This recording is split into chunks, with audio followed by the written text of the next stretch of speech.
नमस्कार दोस्तों, मेरा नाम है विष्णु कुमार चौधरी। हम लोगों ने पिछले चैप्टर में पढ़ा था कि कॉम्पैक्शन क्या होता है, ठीक है, और इसके फील्ड मेथड्स क्या क्या हो सकते हैं। तो उसमें पढ़ा था हमने इंडियन स्टैंडर्ड कॉम्पैक्शन टेस्ट, ठीक है। तो जो कॉम्पैक्शन टेस्ट होते हैं वो सिमिलरली होते हैं, जैसे प्रोक्टर टेस्ट हो गया या इंडियन टेस्ट हो गए, वो सिमिलर होते हैं। बस उसमें जो फ़र्क होता है वो रहता है वेट का and the number of the layers का, ठीक है, कि कितना वेट अपना इसमें यूज़ कर रहे हैं हैमर का, कितनी बार उसको कितने लेयर्स में बिछा रहे हैं और एक लेयर पे कितनी बार ब्लोज कर रहे हैं, ठीक है। तो हम लोग क्या करेंगे इस चैप्टर की जो लास्ट में आएगा, तो उसमें अपन क्या करेंगे कि आपको चार्ट चार्ट या फिर टेबल बनवा देंगे। उसमें अलग अलग टेस्ट का अलग अलग टाइप के सामने लिख देंगे कि कितना उसमें वेट यूज़ होता है, ठीक है, और कितना उसमें ब्लोज देते हैं और कितना लेयर में उसको बिछाया जाता है मोल्ड में, ठीक है। बाकी प्रोसेसर सेम रहता है कि आप उसमें लेयर्स पे लेयर में बिछाएंगे, एक लेयर में नंबर ऑफ ब्लोज करेंगे उस हैमर से, ठीक है, 3 लेयर में बिछाएंगे 5 लेयर में और 25 बार ब्लोज करेंगे, ठीक है। ऐसे करके फिर लास्ट में जब ऊपर आ जाएगा तो उसको कॉलर को उठा के उसको चिप ऑफ कर देंगे और उसकी डेंसिटी निकाल लेंगे, ठीक है। और उसका फिर कुछ सैंपल लेके बीच में से वाटर कंटेंट निकाल लेंगे। और गामा ड्राई इक्वल टू होता है गामा बल्क अपॉन 1+W, ठीक है, W होता है वाटर कंटेंट।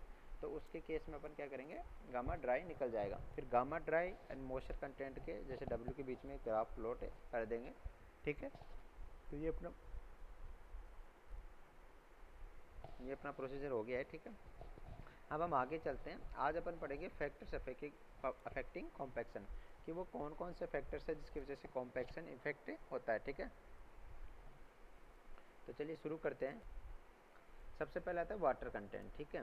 तो वाटर कंटेंट पे कैसे डिपेंड करता है, तो देखिए हम लोगों ने जब वो जो ड्राई डेंसिटी वाला कारो पढ़ा था, तो हम लोगों ने उसमें देखा था कि जो कारो बनता है वो कुछ इस तरीके से बनता है। जो कारो था वो इस तरीके से बनता है, ठीक है। तो यहाँ पे जैसे जैसे वाटर कंटेंट बढ़ती जाती है, ड्राई डेंसिटी होता है वो कुछ इनिशियल से लेके कुछ मैक्सिमम स्टेज तक जाती है, उसके बाद में घटना शुरू हो जाती है, ठीक है। तो हम लोगों को क्लियरली दिख रहा था कि जो वाटर कंटेंट होता है उसका फ़र्क तो पड़ता है, लेकिन वो कैसे फ़र्क पड़ता है, उसका फ़र्क पड़ने का कारण क्या है, ये देखिए। Effect of increasing water content as water is added to a soil at low moisture content, it became easier for particles to move past one another during the application of compacting forces, ठीक है। इसका मतलब क्या हो गया कि जैसे जैसे अपन लोग वाटर कंटेंट बढ़ाते जाते हैं, तो जैसे मान लीजिए ड्राई सैंपल था, ठीक है, तो जैसे जैसे वाटर कंटेंट बढ़ाएंगे तो जो पार्टिकल्स का मूवमेंट होगा वो ईजियर हो जाएगा। क्यों ईजियर हो जाएगा, लुब्रिकेशन के कारण, ठीक है। एक फ्रिक्शन नाम की चीज़ हम लोगों ने पढ़ रखी है। तो फ्रिक्शन के कारण क्या होता है, दो सरफेस के बीच में मूवमेंट होता है वो हिंडर होता है, ठीक है। अब जैसे जैसे लुब्रिकेशन बढ़ेगा वो मूवमेंट उसका मूवमेंट अच्छा होता जाएगा, ठीक है। अब उसके बाद में क्या होता है, ये घटती क्यों, देखें। तो the particles come closer and the void are reduce and this cause the dry density to increase, ठीक है। इसकी वजह से क्या होता है, वो जो वॉइड्स होते हैं वो भरने लग जाते हैं। किससे भरते हैं, वो सॉइल पार्टिकल से भरने लगते हैं। रीअरेंजमेंट होता है, जो फ्लोकुलेंट स्ट्रक्चर होती है, मैं आपको बता दूं, जो ड्राई साइड में फ्लोकुलेंट स्ट्रक्चर होती है और जो वेट साइड होती है, देखिए ये होता है, जैसे ये ग्राफ बनेगा आपका। तो ये मैक्सिमम ऑप्टिमम मॉइस्चर कंटेंट हो गया और ये आपकी OCD हो गई, वो MDD हो गई, मैक्सिमम ड्राई डेंसिटी, ठीक है। तो इसको बोलते हैं ड्राई साइड और इसको बोलते हैं वेट साइड, ठीक है। तो इधर तो होता है इधर तो होता है फ्लोकुलेंट स्ट्रक्चर और यहाँ पे क्या होता है, डिस्पर्ज स्ट्रक्चर। ऐसा क्यों होता है, यहाँ पे पार्टिकल्स क्या होते हैं, अलग अलग तरीके से बिछे रहते हैं। फिर अपन जिसमें पानी मिलाते हैं तो एज ए लुब्रिकेंट काम होता है, चारों तरफ पार्टिकल्स के चारों तरफ एक पतली सी फिल्म बन जाती है पानी की, जिससे मूवमेंट को आसान कर देती है और इस तरफ जाके वो डिस्पर्स हो जाते हैं, मतलब कॉम्पैक्ट हो जाता है वो, ठीक है। तो यहाँ पे उसकी ड्राई डेंसिटी बढ़ जाती है। As the water content increase the soil particle develop larger water film around them, ठीक है।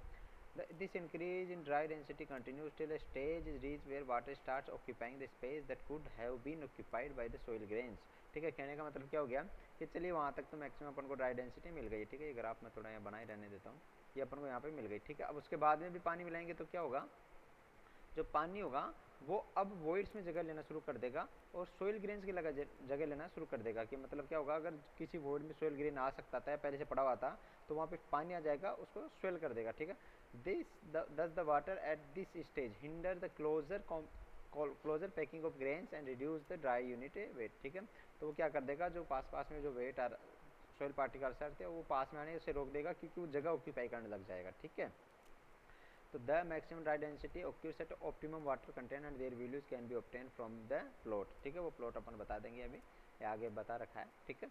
तो ऐसा क्या होता है कि जैसे जैसे पानी मिला जाता है मैक्सिमम ड्राई डेंसिटी बढ़ती है, एक हाईएस्ट पीक पे जाती है और उसके बाद में कम हो जाती है, ये कम होना शुरू हो जाती है। ठीक है, तो देखिए ये कर्व बनता है ऐसा, अभी मैंने आपको बताया था। ये होता है ड्राई साइड और ये होता है वेट साइड। ठीक है, और ये क्या ऑप्टिमम मॉइस्चर कंटेंट, और ये हो गया मैक्सिमम ड्राई डेंसिटी। ठीक है, यहाँ पे ड्राई मैक्सिमम डेंसिटी हो गया। ठीक है, ये ड्राई डेंसिटी हो गया। ठीक है, यहाँ पे जीरो एयर लाइन आता है। तो यहाँ पे क्या होता है, डिस्पर्स फ्लोकुलेंट स्ट्रक्चर होती है, तो वो पार्टिकल्स के तरफ एक फिल्म बनती है और वो क्लोजर आना शुरू हो जाते हैं, और इसके बाद में क्या होता है, जो वॉइड्स में तो पानी भरना शुरू हो जाता है। आप तो सिंपल से याद है रखिए। ठीक है, तो इससे क्या होगा, वॉइड में सॉइल नहीं आ पाएगा, तो वो ड्राई डेंसिटी बढ़ेगी नहीं।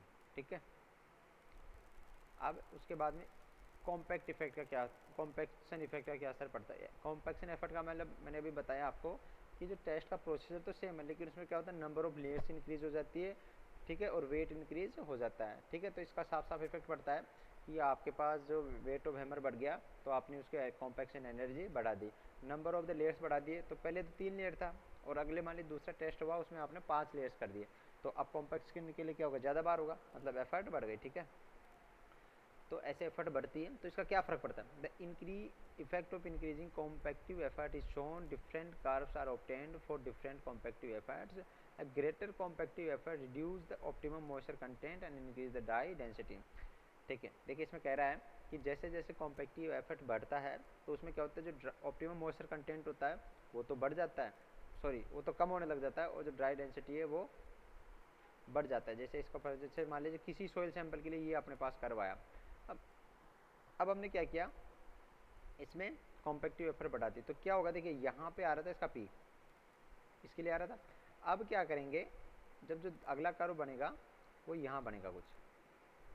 ठीक है, अगला कर्व बनेगा यहाँ पे। ठीक है, तो उसकी जो ऑप्टिमम मॉइस्चर कंटेंट और ड्राई डेंसिटी आएगी वो यहाँ आएगी, ये ऑप्टिमम मॉइस्चर कंटेंट, ये ड्राई डेंसिटी। अगर मान लीजिए हम लोगों ने फिर से कर्व बढ़ा दिया, फिर से कर्व बढ़ाया, तो जो तीसरा कर्व बनेगा वो यहाँ बनेगा ऐसे। ठीक है, तो ये हो गया ऑप्टिमम मॉइस्चर कंटेंट और ये हो गया ड्राई डेंसिटी। ठीक है, तो जैसे जैसे कॉम्पैक्टिव एफर्ट बढ़ता जाता है, ये कर्व ऊपर की तरफ और अपने लेफ्ट की तरफ शिफ्ट होता जाता है, तो इससे क्या होता है, ड्राई डेंसिटी बढ़ती जाती है और ऑप्टिमम मॉइस्चर कंटेंट कम होती जाती है। ठीक है, an increase in compactive effort produce a very large increase in dry density for soil when it compacted at water content drier than the optimum moisture content. It should be noted that that for moisture content greater than the optimum, the use of heavier compaction effort will have only a small effect on increasing dry unit weight.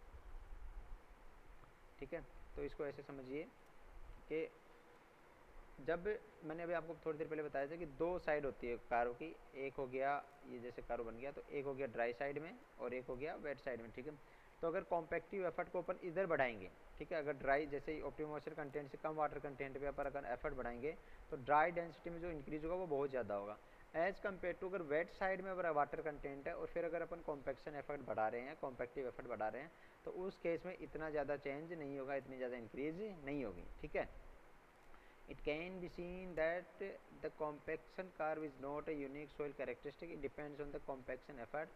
For this reason it is important to specify the compaction procedure light or heavy when given values of mmd और omc। ठीक है, तो देखिए क्या होता है, अपन test करते हैं लैब में, ठीक है, और अपन को इसको इम्प्लीमेंट करना होता है फील्ड में। जैसे आपको मान अर्थन डैम है, उसकी कोर बनानी है। ठीक है, तो आपने फील्ड टेस्ट कर लिया, वहाँ पे जैसे मिट्टी थी, कोई मिट्टी थी जैसे क्ले सॉइल है। ठीक है, तो क्ले सॉइल के लिए आपने ऑप्टिमम मॉइस्चर कंटेंट निकाले और ड्राई डेंसिटी निकाली कहाँ पे, लैब में। अब आपको वैसा का वैसा ही ड्राई डेंसिटी और ऑप्टिमम मॉइस्चर कंटेंट निकालना है कोर के लिए, या कोर में प्रोड्यूस करना। ठीक है, तो अपन को ये स्पेसिफाई करना है कि वो जो मॉइस्चर कंटेंट है वो किस तरफ रखनी है, ड्राई साइड में रखनी है या वेट साइड में रखनी है, और उसका जो प्रोसीजर रहेगा वो हैवी रहेगा या लाइट रहेगा। अब मैंने आपको बताया कि जो इंडियन स्टैंडर्ड टेस्ट होते हैं वो दो प्रकार के होंगे, इंडियन स्टैंडर्ड टेस्ट और मॉडिफाइड स्टैंडर्ड टेस्ट। ठीक है, या फिर दो प्रॉक्टर के भी दो हो गए, लाइट प्रॉक्टर टेस्ट और हैवी प्रॉक्टर टेस्ट। ठीक है, तो ये अपन को डिसाइड करना होता है एमएमडी और ओएमसी के पता करने के बाद में।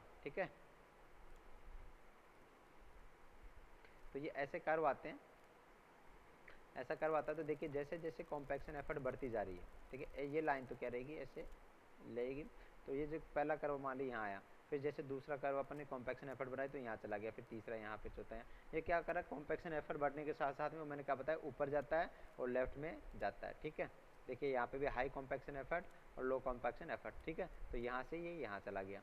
ये सिमिलर इसी को प्रदर्शित कर रहा है कि जैसे जैसे कॉम्पैक्शन एफर्ट बढ़ता जाएगा ये ऊपर की तरफ खिसकता जाएगा, ठीक है। ये मैं आपको बता चुका हूँ, ये आपका हो ही चुका है पहले से ही, मैंने आपको पहले कई बार बता दिया है, ठीक है। उसके बाद में डिपेंड करता है मेथड ऑफ कॉम्पैक्शन के ऊपर कि अपन कॉम्पैक्शन के लिए कौन सा मेथड यूज कर रहे हैं। जैसे मैंने आपको बताया था कि नीडिंग एक होता है, वाइब्रेशन जैसे dynamic impact, static, kneading and rolling, time and area of contact. एक बार अगर अपन कॉम्पैक्शन कर रहे हैं तो उसमें कितना यूज एरिया कवर कर रहे हैं और कितनी टाइम के लिए कर रहे हैं। वेट ऑफ कॉम्पैक्टिंग इक्विपमेंट जैसे हैवी है या लाइट है, ये मैंने आपको बता दिया। ये कॉम्पैक्शन एफर्ट का एक पार्ट है कि जैसे जैसे कॉम्पैक्शन एफर्ट बढ़ेगी वैसे वैसे उसका मेथड भी चेंज होता जाएगा, ठीक है। टाइप ऑफ सोइल में, ठीक है, टाइप ऑफ सोइल के लिए इसका बहुत यूज़ होता है। अगर well graded coarse grain soil है तो हाई ड्राई डेंसिटी और लो एमसी होगा, जबकि फाइन ग्रेन सोइल के लिए मोर वाटर लुब्रिकेशन है, ग्रेटर सरफेस स्पेसिफिक एरिया। आप लोगों को पता होना चाहिए कि जो फाइन पार्टिकल्स होते हैं उसमें स्पेसिफिक सरफेस एरिया ज़्यादा होता है। स्पेसिफिक सरफेस एरिया का मतलब हो गया एरिया पर यूनिट वॉल्यूम, कि एक वॉल्यूम के लिए किस सोइल के पास सरफेस एरिया ज़्यादा है। तो जो फाइन सोइल होता है, फाइन ग्रेन सोइल होता है, उसमें सरफेस एरिया ज़्यादा होता है, ठीक है। तो अगर मान लीजिए कोरस ग्रेन सोइल है तो लो मॉइस्चर कंटेंट पे उसकी हाई ड्राई डेंसिटी आ जाएगी, लेकिन फाइन ग्रेन सोइल है उस केस में पानी की वैल्यू, पानी ज़्यादा चाहिए होगा, ठीक है। फिर ऑप्शन में water content of a compacted soil is expressed with refer to OMC. OMC का मतलब ऑप्टिमम मॉइस्चर कंटेंट।